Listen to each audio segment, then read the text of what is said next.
porte noire au bout du couloir, c'est là qu'habite l'espoir. Un lit, une armoire, un petit foutoir, c'est là qu'habite l'espoir.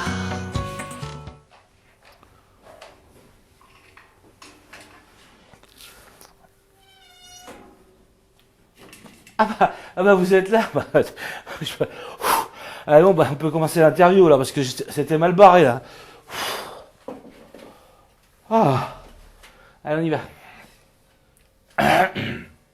3, 4.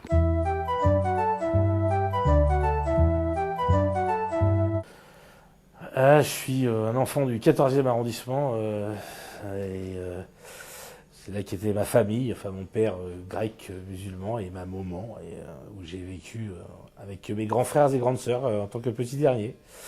Et mes parents aimaient bien, malgré un milieu fort populaire, n'est-ce pas, aimaient bien tout ce qui était culture, mais s'intéressaient pas à la musique. Donc peut-être que c'est pour ça que j'ai voulu jouer la carte individuelle et que je me suis plus intéressé à la musique qu'eux, voilà.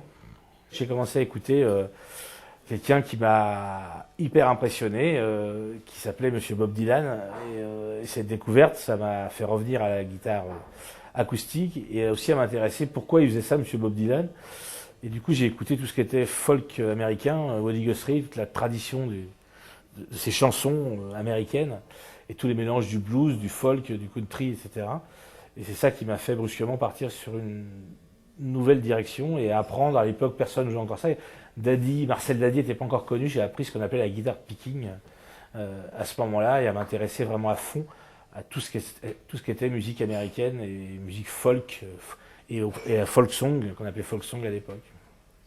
Les Sex Pistols et autres, moi j'écoutais absolument pas ça. J'écoutais par exemple des groupes d'époque comme Malicorne et ça a été le début Après, donc, si j'ai joué de la guitare et de la guitare picking américaine, c'était l'envie de découvrir au fur et à mesure tous les folk, dont tous les divers folk américains d'abord, et puis au fur et à mesure les folk irlandais, les folk écossais, les folklore français, la musique scandinave, la musique zigane. Et au fur et à mesure que j'écoutais ces musiques, j'avais envie d'apprendre des instruments nouveaux. C'était un besoin d'instruments. Et c'est comme ça que j'ai appris au fur et à mesure la flûte traversière, qui est aussi une référence à un groupe que j'aime beaucoup qui s'appelle Jethro Tull, et que j'aime toujours d'ailleurs. Mais aussi après le violon, qui est un instrument particulièrement difficile. Mais à force de commencer à mélanger comme ça les techniques, j'ai appris plus facilement les instruments. Alors, je me démerdais pour avoir des instruments. Je m'intéressais déjà à autre chose qui s'appelle le vin, et qui permettait qu'on en prenait un petit peu et qu'on en revendait un petit peu aussi, n'est-ce pas? C'était pas très bon, mais c'était pour la bonne cause, c'était pour mâcher les instruments. Et c'est comme ça qu'au fur et à mesure, j'ai appris l'accordéon, etc., etc., et que je m'intéressais aussi donc à toutes les musiques folk possibles et imaginables, sans du tout m'intéresser ni trop à la chanson française, bien qu'il y ait une tradition dans ma famille qui n'écoutait pas de musique, mais qui écoutait quand même un peu la chanson française avec un grand C et un grand F. Mais par contre, je passais complètement à côté de tout ce qui était le côté rock ou musique branchée de l'époque. Ça s'accompagnait en plus d'une certaine idéologie. Moi, j'étais déjà relativement à l'adolescence assez politisé, et que ça correspondait pas à tous ces côtés fils de bonne famille, c'est excitant, rock'n'roll. Ça correspondait pas du tout à mes motivations, même sur le plan de la réflexion sociale ou de la réflexion de tous les jours, quoi. Je connaissais pas vraiment de musiciens, je connaissais plus de musiciens véritables. Et j'ai fait que mes camarades de lycée, qui restaient encore camarades avec moi après le lycée, ont appris les instruments pour jouer avec moi. En fait, la plupart ne connaissaient même pas la musique, on était très copains. Donc ça a été jusqu'à un musicien, Christian Gadret, qui devait créer après Pigalle avec moi, qui a non seulement appris la vielle, mais c'était la mode quand même folk, déjà une mode parallèle folk, où il s'est acheté une vielle à fabriquer soi-même, avec les pièces détachées, et il avait monté. Non seulement il a appris l'instrument, il s'est fabriqué l'instrument, c'est des bons exemples, et un autre camarade qui apprenait tous les instruments avant, et on a fini en fait par jouer ensemble, et je résolvais le problème du groupe en créant moi-même les gens qui jouaient avec moi et qui apprenaient les instruments, et puis c'est arrivé une espèce de cohésion, et donc à part la fac qui n'a pas bien marché bien longtemps, après j'ai fait des choses comme l'école normale d'instituteur, etc., puis des tas de boulots divers, mais la chose qui restait c'était de la musique et le fait de jouer avec mes camarades. On partait aussi jouer l'été dans les plages, et ça marchait parce que chacun jouait 3 ou 4 instruments. On faisait à peu près tous les folklores du monde possible et imaginable, Et les gens étaient sensibles à cette diversité, qu'on puisse passer brusquement d'une bourre auvergnate à de la musique tzigane. Et moi, je pense que ça a gardé des traces importantes pour moi après dans mes choix musicaux. 3, 4.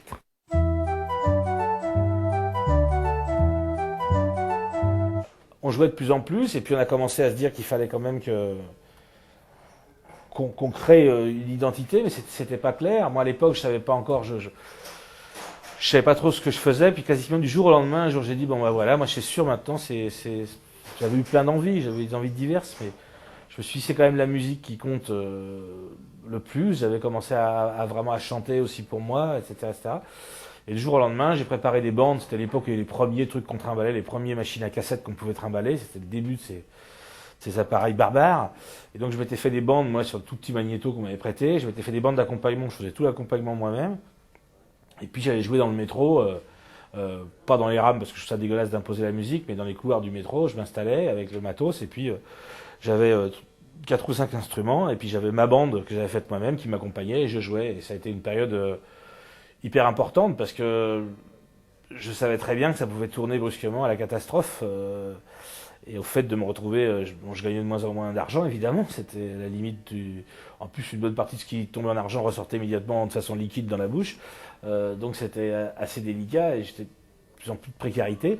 En même temps, je continuais à répéter avec mes camarades et à avoir une musique qu'on commençait à faire un peu à notre propre sauce. Au début, c'était donc que des morceaux de reprise et là, ça commençait à devenir des morceaux véritables. Et puis un jour, on a trouvé un petit local de répète. C'était à Pigalle, un sous-sol, une dame gentille qui nous prêtait son espèce de cave. Et on s'est dit, il faut quand même qu'on monte un groupe. Et on a monté un groupe et on cherchait le nom. On a dit, tiens, on est à Pigalle, appelons ça Pigalle. Et puis en même temps, comme on était extrêmement plein d'ambition, on s'est dit Pigalle, tout le monde dans le monde entier connaît le nom de Pigalle. C'est un nom qui est connu au fin fond de l'Afrique ou au fin fond de l'Orient. Donc si on s'appelle Pigalle, on sera forcément un groupe international. Et c'est là qu'est né en fait le groupe Pigalle en tant que tel. On a fait des petits concerts dans des lieux pourris, histoire de garder la main, mais c'était un peu la catastrophe, jusqu'au jour où par un hasard, je fréquentais vraiment pas du tout le milieu rock ni le milieu de la musique, mais j'avais appris un petit peu par-ci par-là à me servir pour enregistrer d'une console ou d'un machin. Un jour, il y a quelqu'un qui cherchait une place dans une boîte de banlieue à Champigny, une boîte qu'il avait rachetée qui s'appelle le Séisme. Et cette boîte, il voulait en faire un lieu aussi bien de danse que de musique, et il cherchait un sonorisateur. Et le sonorisateur en question, donc j'y suis allé me présenter comme sonorisateur. Puis comme le budget était petit, mais qu'il avait besoin de sonorisateur et un peu de mecs censés faire le videur, j'ai été engagé illico pour ce double usage. Et dans ce lieu, Pigalle continuait, mais avec très peu de moyens, et donc on faisait un concert tous les 36. En plus, les musiciens partaient au fur et à mesure, on n'était plus que 3. Et puis un jour, il s'est avéré que a commencé à venir dans ce lieu séisme des groupes dits alternatifs, que moi je connaissais absolument pas ce milieu, ni même la musique, et c'était la grande période où il existait déjà des groupes comme OTH, comme les Berruriers Noirs, etc., qui déjà faisaient parler La Souris Déglinguée, et plein d'autres groupes plus ou moins dans cette mouvance. Il y en avait énormément. Et à chaque fois, je trouvais qu'il y avait un côté inventif, un côté spontané, moi, qui m'a plu. Un petit jet d'eau, une station de métro, entouré de bistrots, Pigalle. Grand magasin, atelier de rapin, restaurant pour Rupin, Pigalle. Là, c'est le chanteur des carrefours qui redonne les succès du jour. Là, c'est l'athlète en maillot qui soulève des poissons, kilos.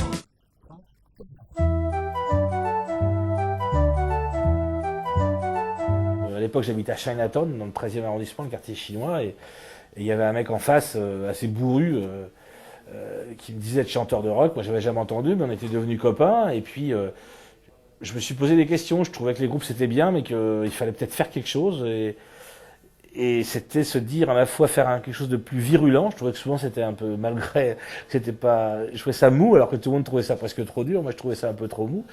Et puis en même temps, pourquoi pas donner une autre image, parce que c'était pour faire la copie, moi ça m'intéressait pas. Et donc ça a été l'idée de faire un nouveau groupe sur des bases hyper violentes, mais en même temps, où moi par exemple j'utilisais mes moyens, c'est-à-dire de mettre de l'accordéon, de mettre du violon, de faire une part belle aux paroles, et d'en faire un truc à la fois politiquement engagé, disons, mais en même temps avec une part de recul, de deuxième degré, d'humour. Et on a, avec ce camarade qui s'appelle Eric, on a décidé un jour de monter un groupe. Du jour au lendemain, on a dit voilà. Au fur et à mesure, on a vu des musiciens qui sont arrivés. Il y avait donc Riton qui jouait bassiste des Parabellum qui est venu avec nous. Il y a eu Blanc qui avait son propre petit label déjà, un petit label dans le cadre du 18e. Et puis Daniel Aignon qui jouait avec moi dans Pigalle qui est resté. Et puis on a cherché le nom, puis on appelait ça les Garçons Bouchers, qui correspondait aussi bien à côté garçon, c'est-à-dire à la fois jeune et plutôt là pour rigoler, et ce côté boucher qui était plutôt violent et assez dur. Et en fait, c'était aussi parce que par hasard dans le groupe, il y avait deux anciens vrais garçons bouchers qui avaient été l'un à Amiens et l'autre à Troyes, qui avaient été des vrais garçons bouchers. Et puis du jour au lendemain, on a commencé à faire des concerts particulièrement virulents, disons. Et dans Paris, très vite, on a été connus par bouche-oreille, on vendait nos cassettes, on avait enregistré des trucs pourris sur cassettes que nous vendions en insistant sur la vente, je sais pas, est-ce que vous voulez ma cassette ou vous la voulez pas. Et en fait, le bouche-oreille dans Paris a marché très vite. C'est vrai qu'on n'était pas dans le même style que les autres groupes alternatifs. Il y avait un espèce de truc qui était différent, une touche, une particularité, et que ça a vite fait que les gens connaissent les Garçons Bouchers sur Paris. 3, 4. Contrairement à ce que beaucoup de gens croient, dans les Garçons Bouchers, ça a toujours été Eric, le chanteur. Les gens croient que c'était moi, mais c'est Eric qui chantait, donc un timbre de voix différent, donc une façon pour moi de faire les morceaux différemment. Les instruments n'étaient pas tout à fait les mêmes, avec donc dans Pigalle un côté séquenceur, etc., qui faisait que ça obligeait à une autre rigueur, et un côté plus délirant dans les Garçons Bouchers me permettait d'utiliser des instruments différents, et moi ça permettait d'encore plus de multiplier mes possibilités. Alors est arrivé avec les Garçons Bouchers, le fait de faire, il faut qu'on enregistre quelque chose. Donc ça a été un premier 45 tours fait par notre camarade Blanc, donc qui était musicien des Garçons Bouchers et qui avait son propre petit label. Et ce titre, ça a été La Bière, dont j'ai écrit la musique et les paroles, et que c'était on pourrait croire que c'est contradictoire par rapport à l'amour que j'ai pour le vin. Mais en même temps, bon, quand je parle de la bière, on sent dans la chanson, dans le texte de la chanson, que c'est quelque chose d'incontournable et que la bière, c'est une espèce de défouloir qui amène à la mort et qui amène à pas grand-chose d'autre que de la destruction. Donc ça n'est pas non plus un côté positif et toujours un côté clin d'œil. Enfin, ce morceau est devenu une espèce rapidement, bien qu'on ait dans un tout petit 45 tours, c'est devenu une espèce d'hymne parmi les hymnes punk. Et ça a joué un rôle extrêmement important. Et après, au fur et à mesure des années, on avait beau jouer, il y avait toujours quelqu'un dans la salle, que ce soit Pigalle, même si c'était Pigalle ou Los Carios par la suite, qui demandait ouais, la bière. Mais bon, vous pouvez pas la jouer à chaque fois. Donc. La bière, qu'est-ce qu'elle a fait de moi la bière? La bière, c'est comme si c'était mon frère.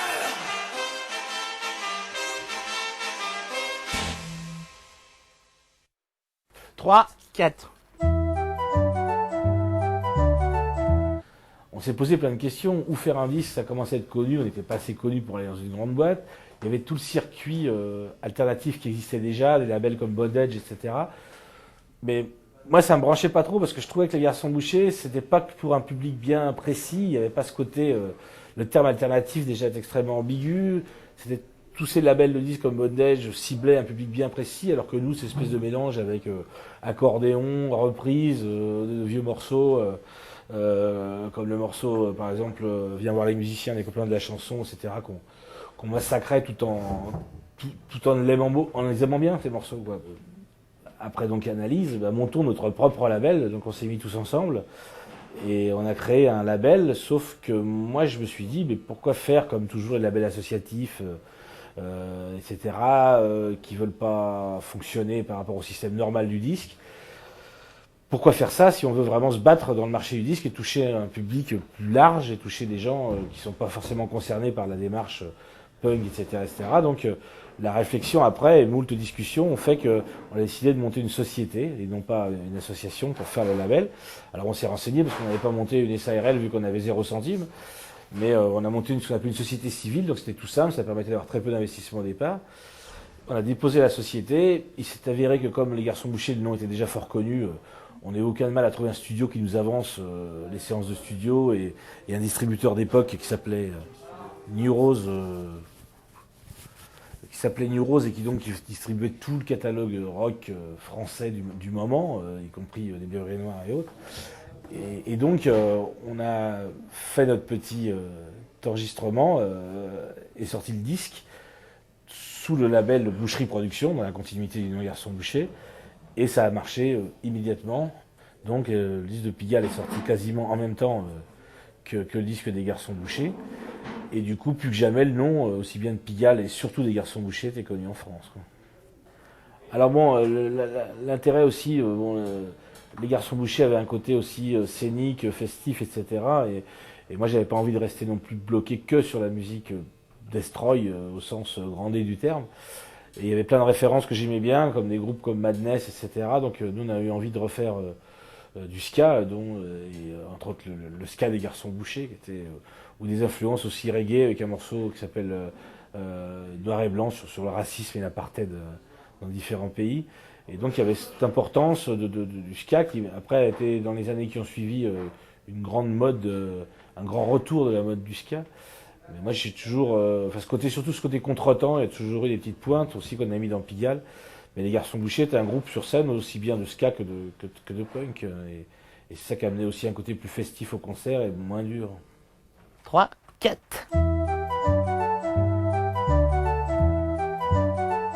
À l'époque, il y avait des musiciens qui jouaient dans diverses formations, mais qui jouaient aussi en parallèle dans d'autres formations, comme par exemple Schulz de Parabellum, qui jouait à l'époque avec Manu, qui lui avait son propre groupe avec son frère, mais jouait donc dans d'autres situations, et ils avaient créé un groupe où ils jouaient comme ça juste pour rigoler, qui s'appelait Los Carayos.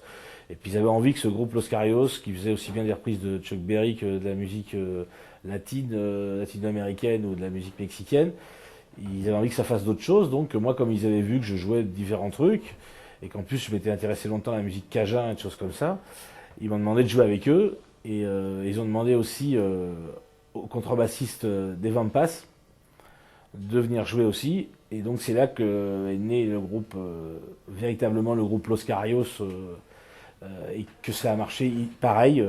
Ça touchait donc à chaque fois le public un peu de chaque groupe, puisque les gens venaient déjà de groupes connus, et ça a fait que ça a marché tout de suite, en particulier les concerts, et que du coup c'est posé à moi une nouvelle question.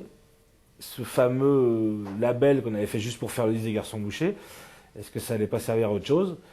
Et puis du coup, moi j'ai dit à mes camarades Los Carayos, bah tiens, si on faisait un disque à Boucherie.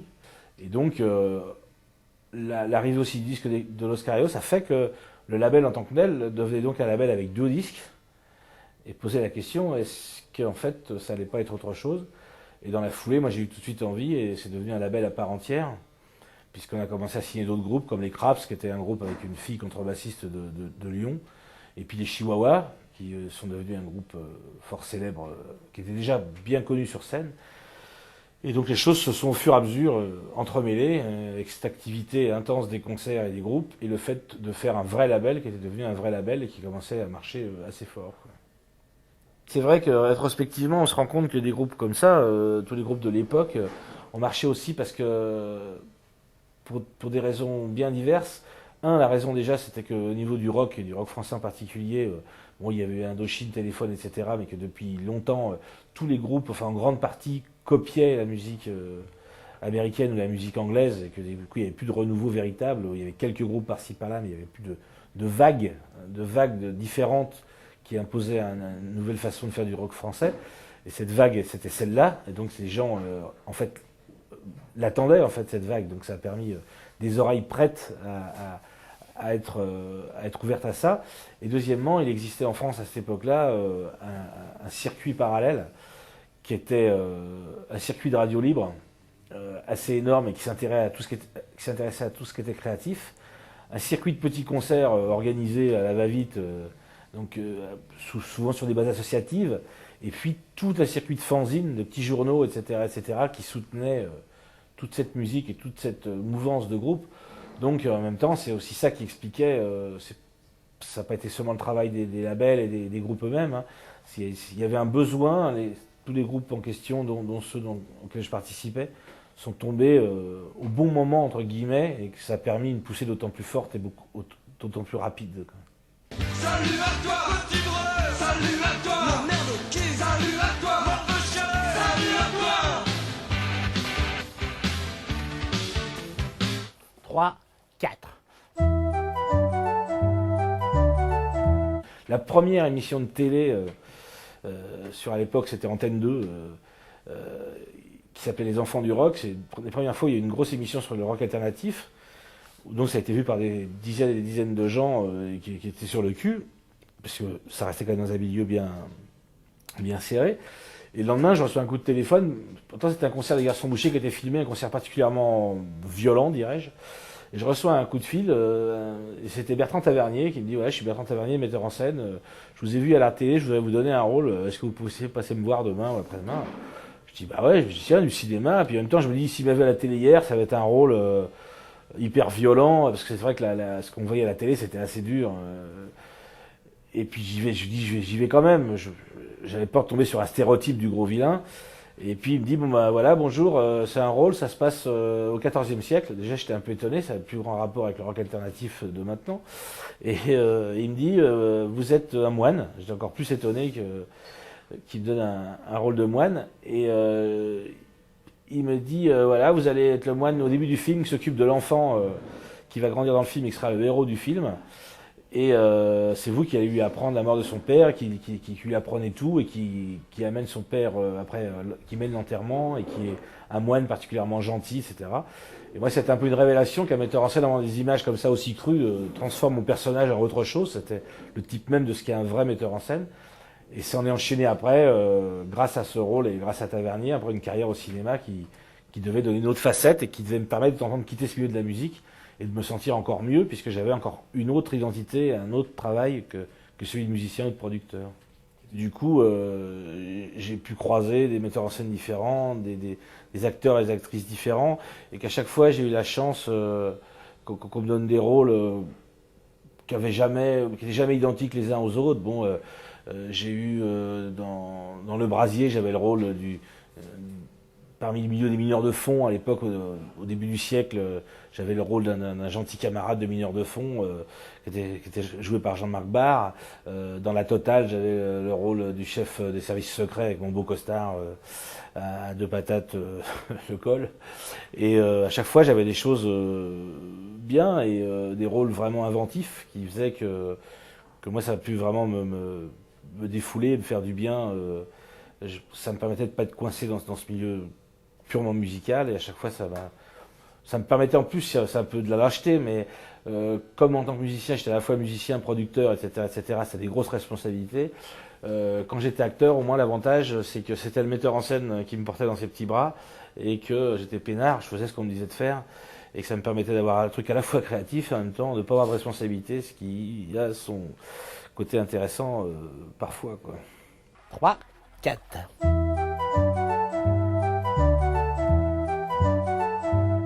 Alors c'est posé le problème d'un deuxième album pour les Garçons Bouchers. Et on n'avait pas envie de le refaire, bien sûr, comme le premier. Déjà, il y avait plus de moyens, puisque Boucherie, ça marchait bien. Donc on a été le faire sur des plus longues périodes. Et on a aussi décidé que les choses seraient plus diversifiées. C'est-à-dire qu'on a pris, il y a eu toute une section de cuivre qui est venue, qui veut d'ailleurs plus du jazz que du rock. Il y a eu différentes personnes qui sont venues aider. Il y a eu Alain qui jouait avec moi dans l'Oscarios, qui est venu jouer de la contrebasse, etc. On a appelé ça Tome 2, avec le tableau de Rembrandt dessus, le bœuf écorché de Rembrandt. Et puis on a fait aussi un morceau, à l'époque, c'était pas tellement connu en France, une fameuse musique qui n'était pas encore vraiment, qui restait dans un circuit très parallèle, qui s'appelait musique qu'on appelait le rap. Et ce rap des Garçons Bouchers, c'est devenu un truc assez important, puisque Moi, quand je passe encore, pourtant ça fait bien longtemps donc qu'il est sorti, on était à peu près en 87, et moi je passe encore dans les bons lieux et les petits jeunes qui me font ouais, c'est toi, le rap propre des garçons bouchés. Je vois, ça me fait marrer. C'est le rap, des garçons bouchés, le rap, des garçons bouchés, le rap, des garçons bouchés, le rap, des garçons bouchés, le rap, des garçons bouchés, le rap, des garçons bouchés. 3, 4. On avait donc Boucherie, on avait racheté le premier album de Pigalle. Et que faire maintenant, Pigalle, bon, j'étais tellement occupé avec Los Carayos et les Garçons Bouchés que se posait la question de Pigalle, où il n'y avait pas trop de demandes, on tournait en duo, etc. Je me suis dit, bon, bah, Pigalle, c'est fini, mais j'avais déjà des morceaux, j'avais des envies. Je me suis dit, je vais faire mon dernier album de Pigalle. Et puis voilà, on n'en parle plus. Déjà, bon, Daniel ne jouait plus avec moi, ni avec les Garçons Bouchés. Donc, je me suis longtemps posé la question, et puis on avait les moyens à Boucherie, donc j'ai fait l'album tout seul en fait. Il y avait quelques musiciens invités pour poser quelques petits trucs par-ci par-là, mais c'était vraiment des chansons, certaines que j'avais depuis longtemps, d'autres que j'ai fait pour l'album. Mais c'était vraiment un truc qui était censé. Pigalle en tant que tel n'existerait plus jamais, il n'y aurait plus de concert. L'album est sorti, donc par l'intermédiaire donc de Boucherie, bien évidemment. Et puis, en très peu de temps, on a vu droit à la couverture, enfin la pochette du disque. J'avais demandé un dessin de Tardy qui avait fait ma gueule et qui avait bien, enfin, c'est un truc vraiment bien fait et qui correspondait bien à la musique de l'album. Et puis du jour au lendemain, l'album il a marché à Donf, dont un morceau qui reste dans les annales, s'il n'y a pas de jeu de mots à annales, dans la salle du bar tabac de la rue des Martyrs, dans la salle du bar tabac de la rue des Martyrs. Et du coup, ce morceau est devenu une espèce de fait partie de la culture musicale, puisqu'on le joue encore avec le groupe Pigalle, et des fois on voyait dans la presse que c'était marqué que le groupe Pigalle, celui qui a repris le morceau standard, le bar tabac de la rue des Martyrs, qui était censé être un morceau tellement faisant partie du répertoire que les gens croyaient pas que ça avait été écrit. Donc ça a permis encore plus de bousculer ce disque, et a permis de bousculer encore plus des barrières. Et ce qui s'est passé, c'est qu'à ce moment-là, je me suis dit, mais alors, pourquoi pas les jouer sur scène? Et Pigalle, qui était donc moribond, est redevenu brusquement un groupe vivant avec d'autres musiciens qui sont arrivés pour jouer avec moi, qui venaient d'horizons différents, dont certains jouaient aussi dans les Garçons Bouchés, et d'autres qui sont venus complètement d'autres horizons. Et c'était reparti pour Pigalle à ce moment-là, et les concerts de Pigalle qu'on commençait à ramener un nombre de gens important, et des gens encore différents de ceux qui suivaient les Garçons Bouchés. 3, 4. Déjà dans les Garçons Bouchés, il y avait une espèce d'ambiguïté, quoi. Il y a quand même énormément de ce qu'on appelle le deuxième degré. Par exemple, Toutes des putes sauf ma mère et ma sœur, c'était une chanson qui dénonçait toute l'espèce de machisme pourri. Et c'est vrai que des gens, de façon incroyable, considéraient qu'on traitait les nanas de putes. Ou alors, on a fait une chanson qui s'appelle Les vieux à la poubelle, pareil, où on pouvait considérer que... Alors que en fait, c'était la chanson, on dénonçait le fait qu'on traite les vieux comme des sous-merdes, et que ça n'a pas toujours été le cas dans toutes les civilisations, et que c'était un scandale. Mais il y a ce côté deuxième degré. Bon, en même temps, moi je le revendique, et ce côté ambigu, j'ai toujours revendiqué. Et c'est l'époque où c'était donc déjà marqué très fort, puisque l'arrivée de Pigalle avec des textes très sérieux souvent et très dramatiques, des références à la chanson réaliste, les gens avaient du mal des fois à suivre, se demandaient si des trucs qui étaient vachement sérieux n'étaient pas pour rigoler, et vice versa. Mais à la limite, bon, c'est ce qu'on appelle l'ambiguïté. Moi, j'ai toujours, déjà, je suis un personnage ambigu qu'on peut considérer à la fois comme un mec très rigolo et un mec très triste. Qui a des conceptions qui vont jusqu'à grand respect de certaines choses et délirer sur d'autres. Donc moi, cette espèce d'ambiguïté, j'ai toujours cultivé. Alors ça a des côtés toujours emmerdants parce que c'est pas toujours bien compris, mais moi je trouve que quand même l'ambiguïté fait partie de la créativité. Il s'est trouvé qu'après j'ai fait un disque beaucoup plus tard dont on parlera tout à l'heure, avec quelqu'un comme Roland Topor, qui est un grand artiste aussi, qui lui aussi cultivait l'ambiguïté maximale. Et je pense que c'est hyper important que les choses soient pas toujours bien marquées, bien définies. Déjà, au niveau musical, j'avais pas de style défini, ça part dans tous les sens. Et je préfère que quelquefois les choses soient pas comprises, quoi. Surtout qu'au fur et à mesure, quand même, les choses au fur et à mesure étaient mieux comprises. Tout comme les gens qui s'imaginaient, parce que j'ai la tête rasée, je devais forcément être plus ou moins faf, etc. Il y a pas de limite. Si on cherche à chaque fois à jamais mélanger les choses, forcément, la spontanéité et la créativité en prend un coup. Donc, à la limite, je préférerais des fois être mal jugé Je préférais être considéré des fois à contre-pied, mais au moins faire ce que j'avais envie et de multiplier les facettes des choses, quoi. 3, 4. Il y a eu un truc hyper important aussi dans le fait que au tout départ des Garçons Bouchers, on ait créé notre propre label. Ça a permis d'être totalement libre et de pouvoir exprimer après tout ce qu'on avait envie de faire de façon claire, nette et précise. Ce qui fait que, par exemple, au début, quand ça a commencé à marcher très fort, on a eu quelques propositions de récupération du matériel, comme on dit, d'être signé ailleurs, etc. Mais ça n'a pas duré tellement longtemps. Un, parce que ça allait bien, donc on avait tout intérêt, nous, à continuer à pousser et à être dans notre univers. Mais en plus, au bout d'un moment, moi, j'ouvrais tellement ma gueule, et j'ai continué à ouvrir tellement ma gueule, que c'était quasiment impossible, que pour n'importe qui, c'était incontrôlable, et que j'étais plutôt une source d'emmerdement qu'autre chose. Donc ça, c'est un effet... ça a été une ceinture de sécurité, une garantie de non-suivi, quoi qu'il arrive. Moi, on savait que j'allais dire ce que j'avais envie de dire, donc on n'a pas eu trop, un peu au début, mais on n'a pas eu trop ce problème de récupération ou de non-récupération, quoi. 3, 4.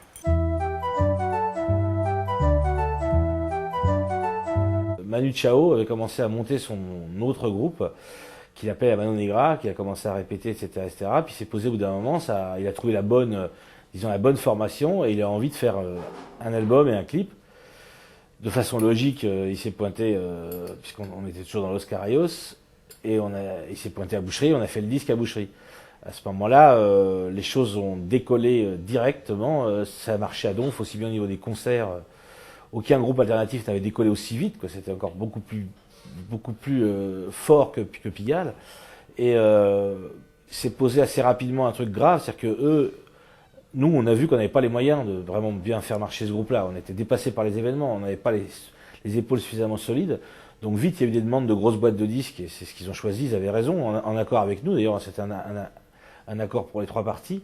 Mais ça a fait que, parce que la Mano Negra passait chez une major de façon logique, qu'une bonne partie des groupes alternatifs se sont dit, puisque la Mano le fait, on va le faire. Le problème, c'est que ça a donné, du coup, c'était le premier coup de boutoir dans Boucherie, en ce sens que une partie des groupes alternatifs de l'époque se sont dit qu'il fallait qu'ils partent tous chez les majors, puisque un était parti chez les majors, y compris d'ailleurs en rognant un certain nombre de discours qu'ils avaient avant, enfin bon, passons. Et moralité, la chose qu'a faite la Mano a déclenché, alors qu'eux ils avaient raison de le faire, a déclenché un peu une catastrophe, en ce sens que les mêmes groupes en question ont été bouffés au fur et à mesure sur le terrain, et on finit par en pâtir, et n'ont pas vraiment réussi à marcher à part quelques cas. Nous, on a commencé à sentir que ça allait être plus difficile pour nous de tenir à Boucherie. Et est arrivé l'autre album de Pigalle qui s'appelait Rire et pleurer, qui a un peu moins bien marché, mais par contre les concerts marchaient toujours autant. Et puis pour les Garçons Bouchers, encore une autre formation et une pochette d'un camarade qui s'appelait Roland Topor, un disque qui s'appelait Va Carmélite, alors qu'il y avait eu avant un autre disque avec un bébé sur la pochette. Là, c'était pas un bébé, c'était une nonne, les seins à l'air, et généreuse. Et donc les concerts continuaient, toujours un public de plus en plus mélangé, mais par contre tout le mouvement alternatif dont dépendait quand même Boucherie, dont faisait partie, était lui moribond. Les Berruyers Noirs s'étaient mis en guerre contre leur propre label Bondage. Il y avait de plus en plus, les choses étaient fissurées, les groupes mouraient au fur et à mesure. Les tentatives de récupération du système s'avéraient, à part la Mano Negra donc, ou des groupes comme les Graisses Vertes, s'avéraient extrêmement inefficaces. Donc ça a cassé le marché, et pour Boucherie, les problèmes ont commencé à être réels, et qu'on arrivait quand même à continuer à signer des groupes, comme après sont arrivés des groupes comme les L ou des choses comme ça, et nous les concerts continuaient à bien marcher, mais commençaient à se poser des problèmes, contrairement à quelques années auparavant, à une boîte qui commençait à avoir des problèmes pour arriver à se maintenir la tête hors de l'eau, et que normalement, mathématiquement, disons, tout le monde disait c'était déjà assez incroyable que Boucherie arrive à tenir autant de temps. On en était maintenant peut-être à 7 ans de vie véritable, et que c'était extrêmement difficile. 3, 4.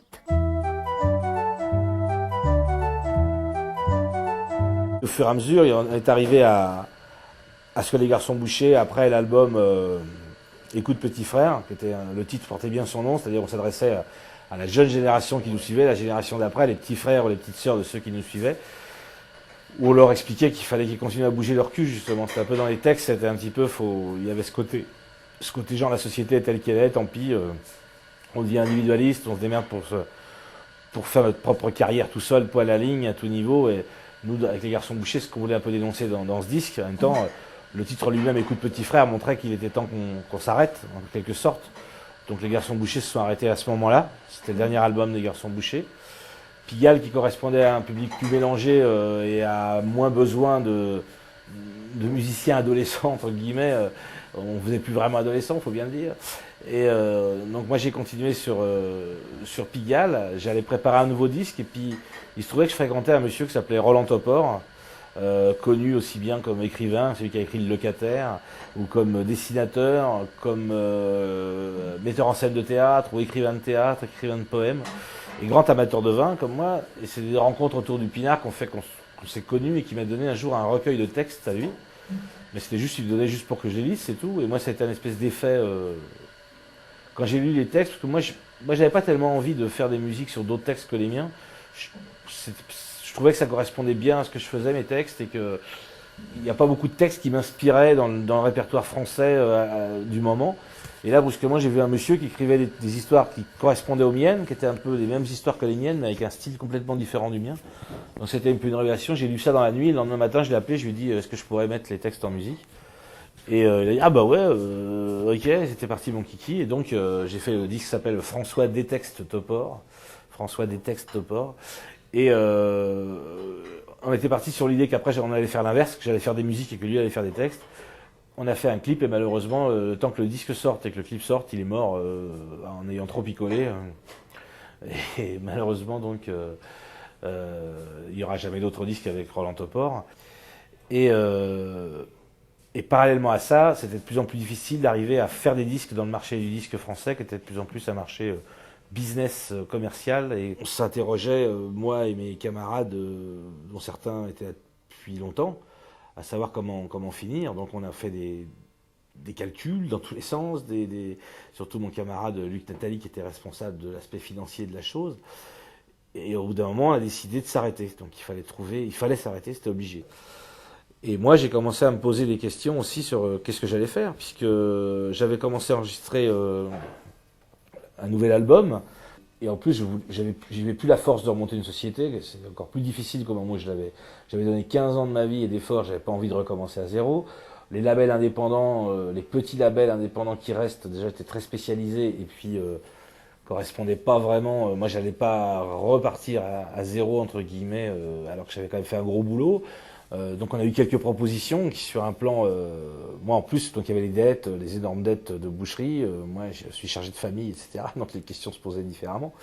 Et c'était un peu une défaite en fait. Moi je pense que le fait que boucherie n'existe plus, c'est la mort véritable, c'est la mort véritable de ce qu'était tout ce mouvement alternatif, etc. C'était le dernier symbole, disons, existant. On peut considérer que c'est mort, et que c'est mort qu'on a tenu déjà plus longtemps que prévu, mais qu'en plus le système lui-même, des boîtes qui se sont bouffées au fur et à mesure, plus elles sont grosses, plus elles se bouffent entre elles, a amené une situation où le choix est extrêmement limité. Et puis bon, moi j'ai donné suffisamment, je crois que j'ai fait suffisamment de ma vie pour faire un label indépendant et signer des groupes que je ne pouvais plus vraiment le faire. Et donc il s'est avéré qu'à ce moment-là, dans la discussion qu'il y a eu pour les droits de Clarica, chez Universal, le grand chief d'Universal, Pascal Nègre, a proposé lui de dire bah tiens voilà, parce qu'à ce moment-là pourquoi on ne ferait pas les disques de François Giazaro, sinon pour pas comme ça passerait pas à la trappe, et le nouvel album. Donc moi je considérais que de toute façon la situation on a perdu en fait. Pour moi on a perdu, mais on a perdu disons en tenant on a perdu sans honte quoi, c'est-à-dire qu'on a réussi à tenir le plus longtemps qu'on pouvait tenir et à continuer à quand même être un bras d'honneur, à être hors du système et arriver à tenir hors du système. Bon, maintenant, les choses ont changé, on est chaos technique. Donc pour moi, l'important, c'est de continuer à créer, à faire des disques. Et c'est comme ça que donc toute la compilation de tous les Garçons Bouchés de Pigalle ou disques avec Roland Topor ressort. Et que le disque que j'avais commencé sous le nom de François Giazaro, qui s'appelle Et si que, peut comme ça sortir. 3, 4.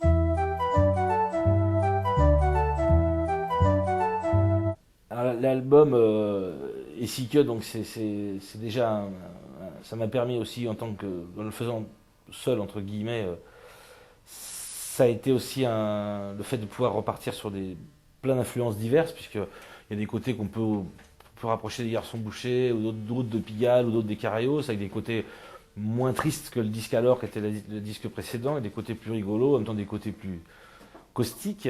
Je me sentais plus libéré, je savais pas trop ce qui allait lui arriver à cet album, j'ai fait vraiment ce que j'avais envie, et les influences sont multiples, puisque là on retrouve des trucs aussi bien d'obédience cajun que des trucs qui font penser à la musique zigane ou yiddish, que des trucs la musique du Cap-Vert ou des choses comme ça, quoi. Donc et puis même à l'intérieur même des morceaux, on peut très bien avoir un morceau d'obédience du Mississippi et puis au milieu le solo qui est plutôt un solo africain. Donc j'ai fait un peu tous les arrangements et tout ce que je pouvais faire au niveau instrument, parce que je suis donc multi-instrumentiste.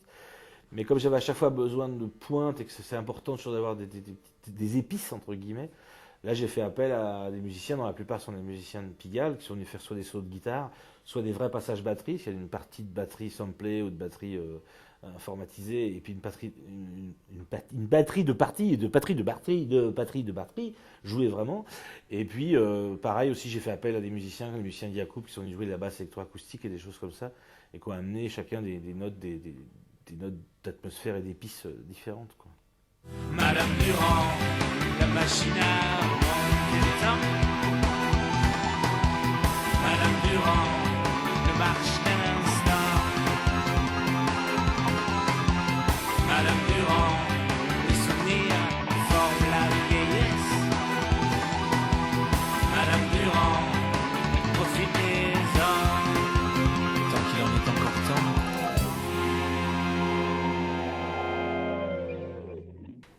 Enfin voilà quoi, bon c'est pas tout ça, mais je me permets de... Bon, je dis quand même pas non plus...